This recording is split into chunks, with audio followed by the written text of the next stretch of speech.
Cześć, witajcie. W dniu dzisiejszym wielkie czyszczenie parapetu.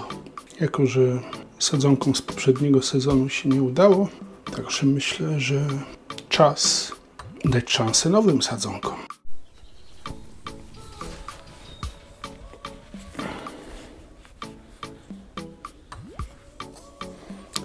To natomiast to jest Tamarillo i bodajże Caladium. Pójdą do doniczki zbiorczej i zobaczymy, czy coś z tego wyniknie. I się zwolni mini szklarenka, a tu sprawdzimy, czy lepsze temperatury, czy coś pomogą. Jeżeli coś wykiełkuje, pytanie, czy to jest Tamarillo, czy to jest Caladium.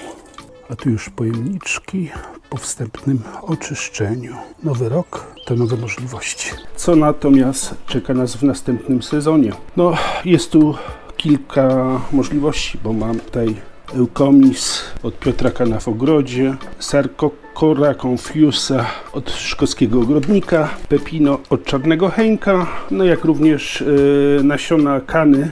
Tutaj jest Kana Giant Paradis, a tu Kana nasiona mix, też od Piotra. Także możliwości jest dużo. Ja nie będę tutaj robił następnego filmu, jak siać kanę, ale na końcu tego filmu dostaniecie odnośniki do osób, które już kanę siały w tym sezonie i tam sobie możecie wybrać albo też obejrzeć wszystko. No i to by było na tyle z relacji z parapetowej szkółki. Ja Was pozdrawiam i do zobaczenia w następnym filmie.